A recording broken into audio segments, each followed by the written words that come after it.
करेंगे। देखो, efficiency of engine आज हमको पढ़ना टॉपिक। तो इफिशियंसी क्या समझते हैं? अगर कोई भी वर्क डन हो रहा है तो क्या वो 100% वर्क डन हो पाता है? कभी नहीं हो पाता। ओके, तो आपके पास 2 तरह का इंजन होगा।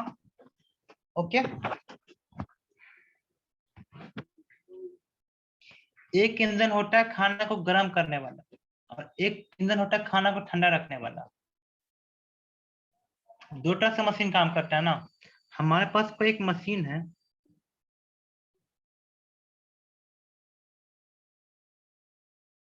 ओके, वो किसी चीज को ठंडा रखता है। कीप द फूड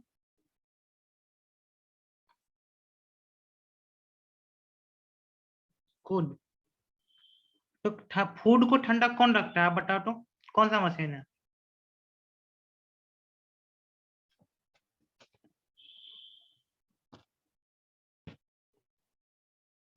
और दूसरा जो होगा, मेक द फूड हॉट।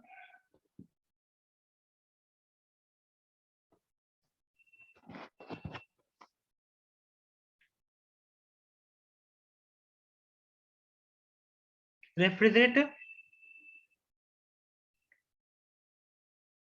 बहुत अच्छा। रेफ्रिजरेटर,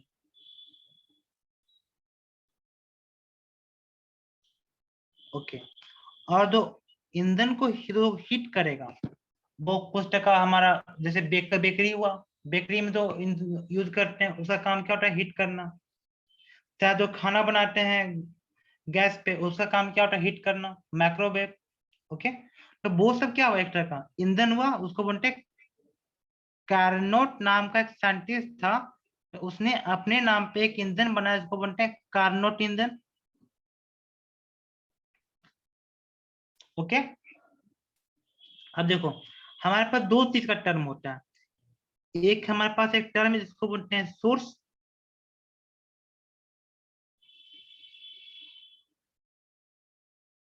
ओके, एक होता है हमारे पास सोर्स, एक होता है हमारे पास सिंक। ठीक है, तो सोर्स के पास क्या होगा? हमारे पास हाई एनर्जी,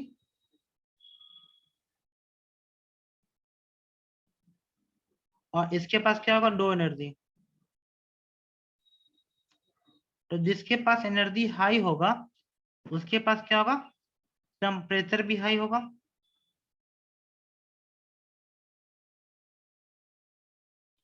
और जिसके पास एनर्जी कम होगा, उसके पास टेम्परेचर भी कम होगा।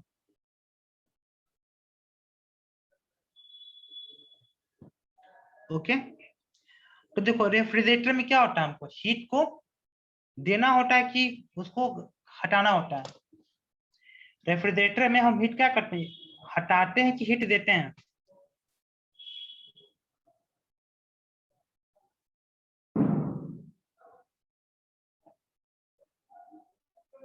रिमूव करते हैं। तो इसमें हमको क्या काम करना है? Heat is extracted,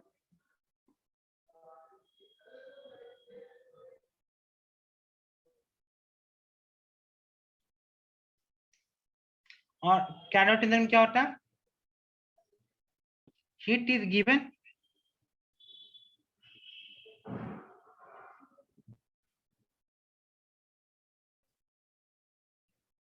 okay. तो ये हमें बेसिक चीज मालूम चल गया। तो अब हम स्टार्ट करते हैं। तो पहले क्या स्टार्ट करें? कैरोट इंजन या फिर रेफ्रिजरेटर? 2 कहिएगा, वही स्टार्ट करेंगे पहले।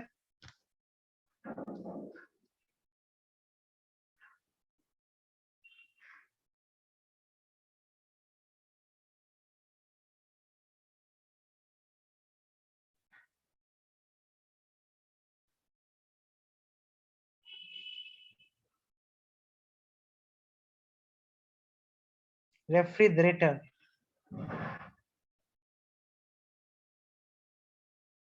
ओके।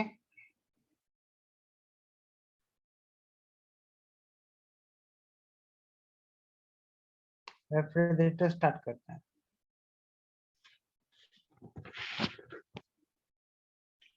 तो लिखो रेफ्रिजरेटर।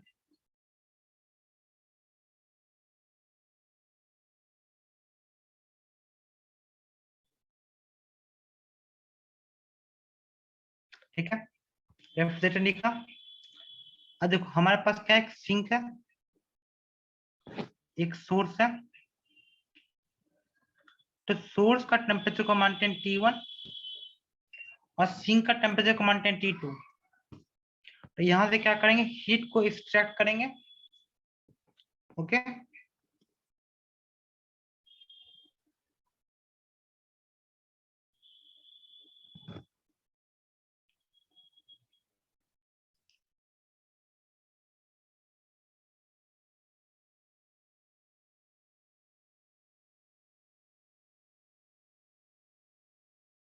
ओके।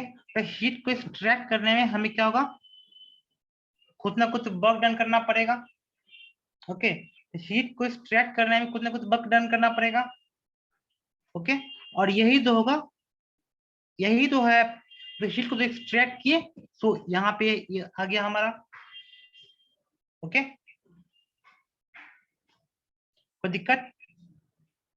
तो हमने क्या किया, यहाँ पे हीट को एक्सट्रैक्ट किया और इसमें कुछ वर्क डन करना पड़ा। ये हो गया कि हमारा हीट आ गया।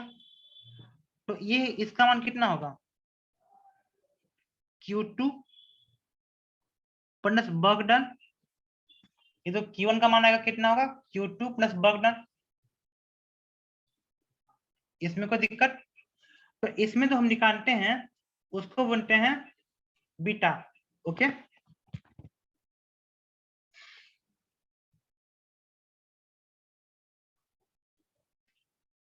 और भाटी से बीटा, बीटा क्या है? इसमें तो हम रेफ्रिजरेटर निकालते हैं, उसको बोलते हैं beta. What is beta? Beta is the coefficient of performance.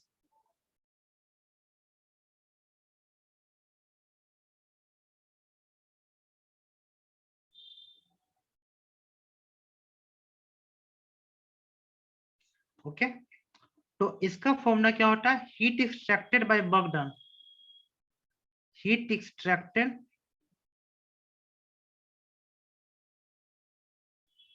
By work done.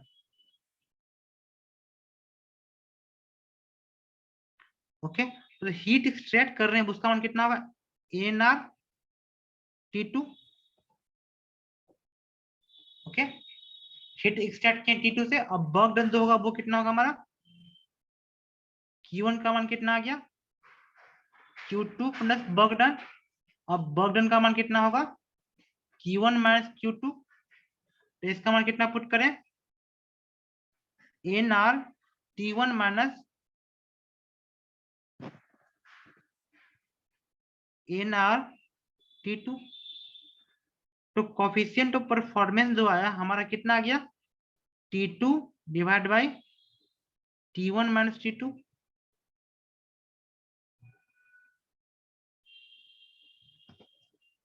तो कोफिशिएंट परफॉर्मेंस में कोई दिक्कत? रेफ्रिजरेटर खत्म। ये तो हमारे रेफ्रिजरेटर का काम है कि हमने हीट एक्सट्रैक्ट किया, चीजों को ठंडा रखा, वो सोर्स के पास गया, सिंक से हम हीट एक्सट्रैक्ट करेंगे।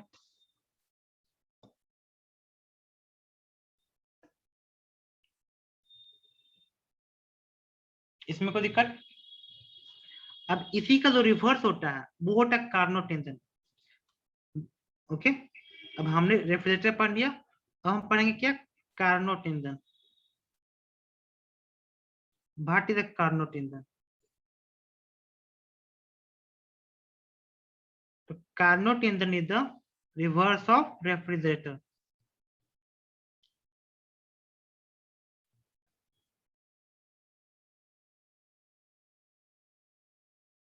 वहां जो स्टार्ट किए थे, कहां से स्टार्ट किए थे, सिंक से। इसमें उल्टा स्टार्ट करेंगे, सोर्स से। ओके, तो हम मानते हैं सोर्स है और सोर्स के पास हीट कितना, Q1 है। अब इस पे किए सोर्स जो होगा वो काम करेगा, तो ये क्या हो जाएगा, वर्क डन में कुछ हीट खत्म हो जाएगा। ओके, कुछ छोटा वर्क डन में खत्म हो जाएगा, और ये फिर जो आएगा सिंक के पास आएगा। तो सिंक के पास जो हीट बचेगा वो कितना होगा, Q2। और यहाँ पे टेम्परेचर कितना है T1 और यहाँ पे टेम्परेचर कितना है T2। ओके, तो यहाँ पे जो हम निकालते हैं उसका नाम क्या है ईटा। ओके, तो हम लोग जो है कार्नोट ईंधन में ईटा निकालते हैं। ईटा वाट क्या है, इफिशियंसी ऑफ कार्नोट ईंधन। इसको क्या बोलते हैं, इफिशियंसी ऑफ कार्नोट ईंधन। वहां क्या था हमारा, परफॉर्मेंस ऑफ रेफ्रिजरेटर, यह है एफिशिएंसी ऑफ कार्नोट ईंधन। तो एफिशिएंसी ऑफ कार्नोट ईंधन क्या होता है हमारा, work done by heat given. इसका फॉर्मूला क्या होता है, work done by heat given. तो Q1 का मान कितना है हमारा, work done plus heat Q2 का सिंक। तो W का मान कितना होगा, Q1 माइनस Q2। ओके, तो हम यहाँ पे क्या पुट करें, Q1 minus Q2 divide by Q1। तो हमारा एफिशिएंसी कितना आ गया,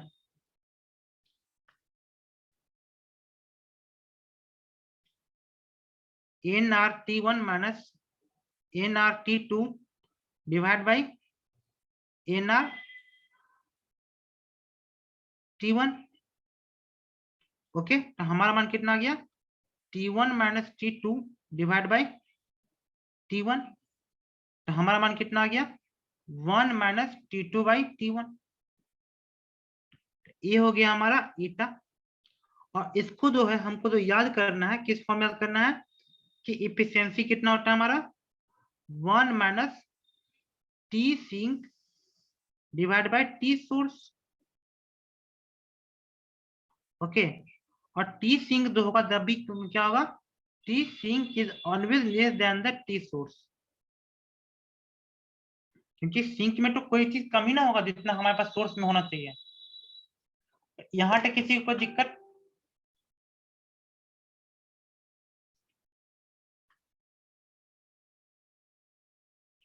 कार्नोट ईंधन और रेफ्रिजरेटर का जो फॉर्मूला है इसमें किसी को दिक्कत, नो सर। इसमें कोई दिक्कत नहीं, ठीक है। तो what is the relationship between eta and beta, eta and beta के बीच का क्या रिलेशनशिप होगा, कोएफिशिएंट ऑफ परफॉर्मेंस और हमारा कितना है एफिशिएंसी ऑफ कार्नोट ईंधन। कोई हमको बता सकता है रिलेशनशिप बिटवीन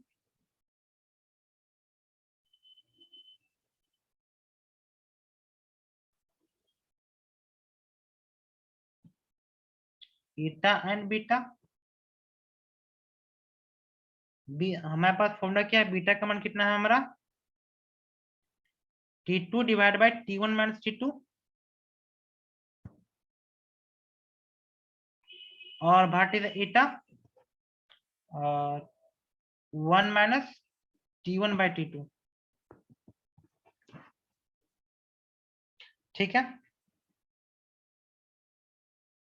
तो क्या करें हमारे साथ कि हमारा काम हो जाए।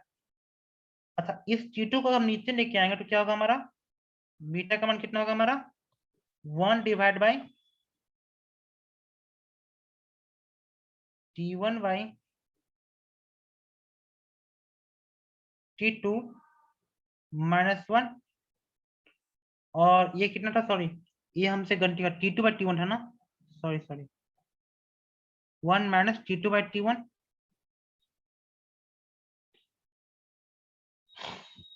हम सही है क्या,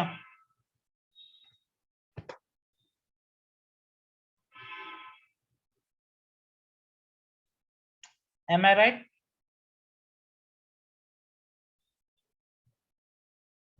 क्योंकि हमको इस सब में बहुत कंफ्यूजन होता है, तो गलती होगा तो बताइएगा, ठीक है। इसको क्या करते हैं, इस पोर्शन को इधर लेकर चलाते हैं और इस पोर्शन को इधर लेकर चलाते हैं, तो क्या होगा हमारा, T2 बाई T1 का मान कितना होगा, 1 माइनस ईटा। सही है, और यहां से हमारा T1 बाई T2 का मान कितना होगा, 1 divide by 1 minus eta. T1 by T2 का मान पुट करते हैं 1 डिवाइड बाय 1 माइनस थीटा। तो यहाँ पे बीटा का मान कितना पुट करेंगे हम 1 डिवाइड बाय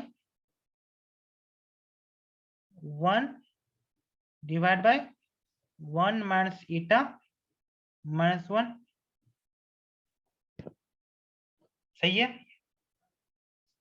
अब इसको सॉल्व कर दो, हमारा आंसर आ जाएगा 1 डिवाइड बाय, अब देखो 1 माइनस ईटा को लेंगे हम एलसीएम 1 माइनस, और यहाँ पे पुट करेंगे कितना 1 माइनस ईटा, हमारा मान कितना होगा 1 डिवाइड बाय 1 माइनस 1 plus eta divide by 1 minus ईटा।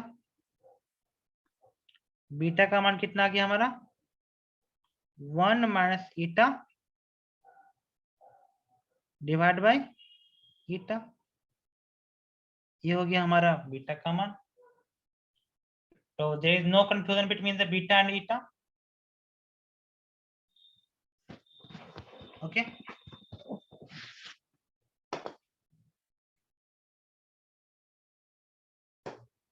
इसमें कोई दिक्कत तो नहीं है ना, क्योंकि अब आज खत्म ही हो जाएगा जैसे भी है। इस कार्नोट-इंजन के बारे में बस 2 से 3 पॉइंट और बचा है, क्योंकि मेन बेसिक चीज आपका हो गया। क्वेश्चन तो पूछने वाला जो है उसको इसी से पूछेगा। अब बाकी जो बचा है वो कंसेप्ट थोड़ा थ्योरी बचा है, वो करेंगे, खत्म हो जाएगा। तो उसके बाद आपकी मर्जी का चैप्टर स्टार्ट होगा।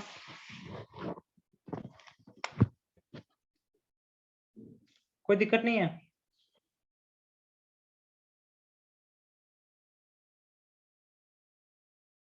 क्योंकि क्वेश्चन मैक्सिमम यही 2 क्वेश्चन पूछने वाला है हर जगह।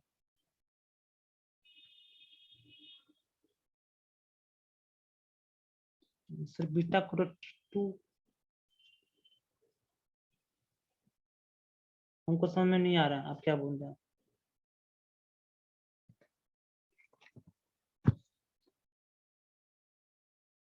ओके, कार्नोट-इंजन के बारे में कुछ जो क्वेश्चन बचा है वो बताते हैं।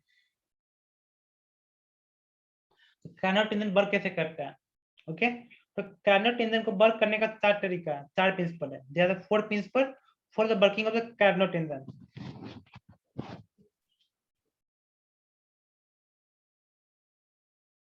Four principle of working of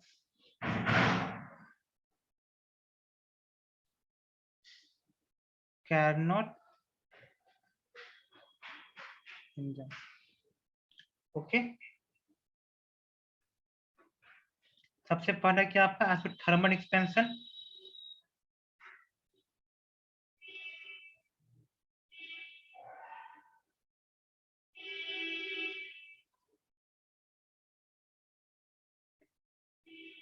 adiabatic expansion,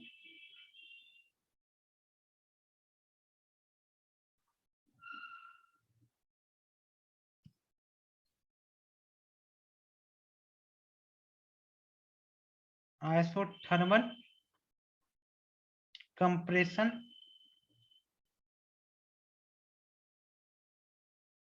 और चौथा है एडियाबैटिक कंप्रेशन।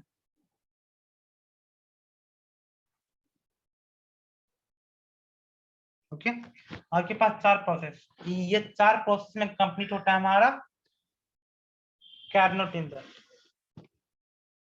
ठीक है,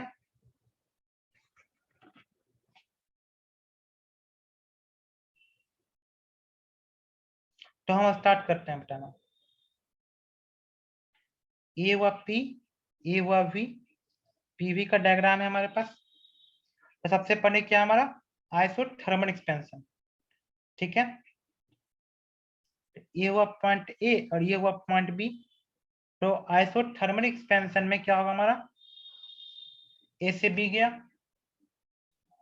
ओके, तो ए से बी में आइसोथर्मल एक्सपेंशन मतलब अगर इस पे टेम्परेचर T1 होगा तो इस पे टेम्परेचर कितना होगा T1 होगा,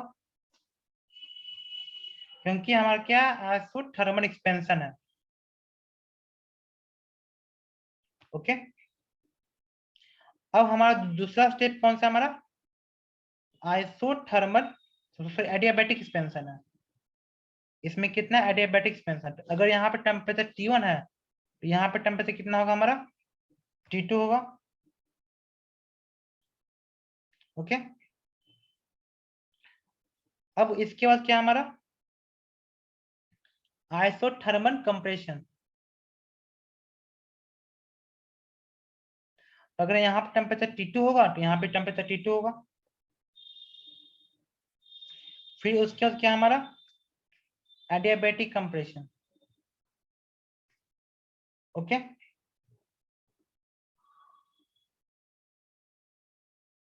यही 4 प्रोसेस है, और यही जो ये जो हुआ हमारा कौन सा कार्नोट इंजन का सेकंड हुआ, it is the cycle of Carnot engine.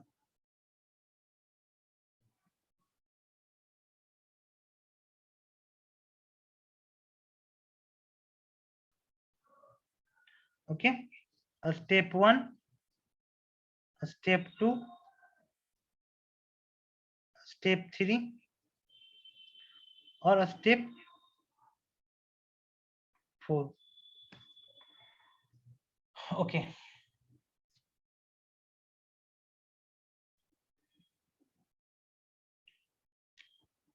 अब मानते हैं अगर यहाँ पे प्रेशर P1 है, V1 है, तो यहाँ पे प्रेशर कितना होगा P2 होगा, V2 होगा। प्रेशर का कोई रोक टोक नहीं है। यहाँ पे P3 होगा तो यहाँ पे V3 होगा, और यहाँ पे P4 होगा तो यहाँ पे V4 होगा। ओके, तो 1 और 2 में क्या है आपका आइसोथर्मल प्रोसेस है, तो work done in AB and work done in the CD कितना होगा। अगर कोई आपसे पूछेगा work done in AB and work done in CD, उसका मान कितना पुट कीजिएगा 2.303 RT। ओके, तो AB में टेम्परेचर कितना है T1 है, log V2/V1, और CD का बात करेंगे तो कितना होगा आपका 2.303 RT2 log V4/V3। ये वो हमारा वर्क AB का और CD का। ओके, अब हमारे पास कौन सा है BC और DA। ओके, हमारे पास कौन सा है, ये हो गया BC और हमारे पास कौन सा DA। तो work done in BC and DA कितना हो जाएगा हमारा work done in BC and work done on DA, तो इसका मान कितना होगा हमारा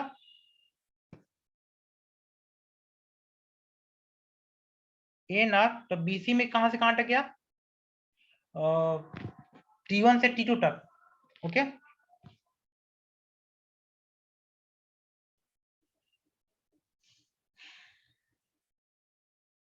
T2 minus T1 divide by 1 minus gamma, और DA में क्या होगा ANR T4 minus T3 divide by 1 minus gamma, क्योंकि एडियाबैटिक प्रोसेस का जो वर्क डन इतना ही होता है हमारा, और सबको हम जोड़ देंगे तो work done in the ABCD निकल जाएगा हमारा जितना भी आएगा। ये वो हमारा कार्नोट इंजन का वर्क डन निकालने का तरीका। तो इसमें कोई दिक्कत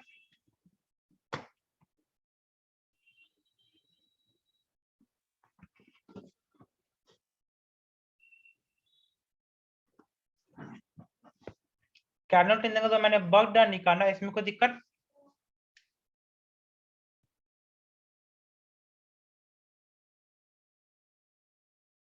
ये आइसोथर्मल प्रोसेस का है और ये एडियाबैटिक प्रोसेस का है।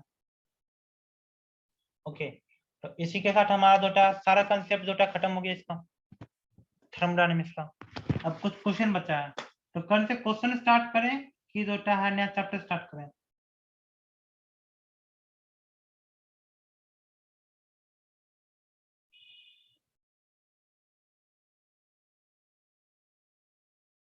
क्या बोलते हैं क्वेश्चन क्वेश्चन करने क्या एक दो दिन मालूम चलेगा।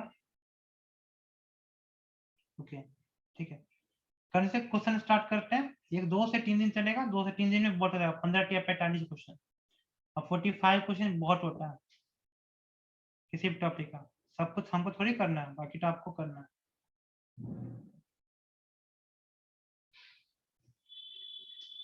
क्या बोले साइड में क्वेश्चन मतलब?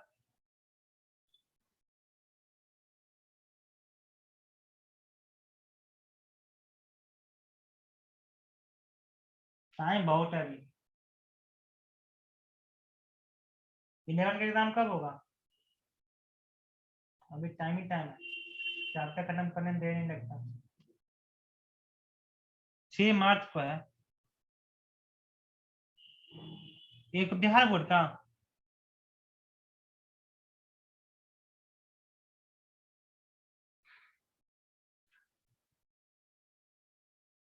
इलेवेंथ का 6 मार्च को एग्जाम है, ठीक है। 6 मार्च को एग्जाम है तो ऐसे भी क्या फर्क पड़ता है? 6 मार्च में थोड़ी हम चैप्टर खत्म कर देंगे। 6 मार्च में थोड़ी पूरा चैप्टर खत्म हो जाएगा जिस तरह से हम पढ़ा रहे हैं, नहीं होगा। हाँ, तो उससे अच्छा है कि अच्छा से पढ़ो, और 11 को ऐसे पास कर देता है। 11 पास करने का टेंशन लेता है, कंसेप्ट पिंड अप करोगे तो नीट उट में काम देगा जेई मेन में। चैप्टर खत्म करने से क्या फायदा? 11 पास करने की बात ही नहीं है। रनिंग ऑफ टाइम और, ठीक है।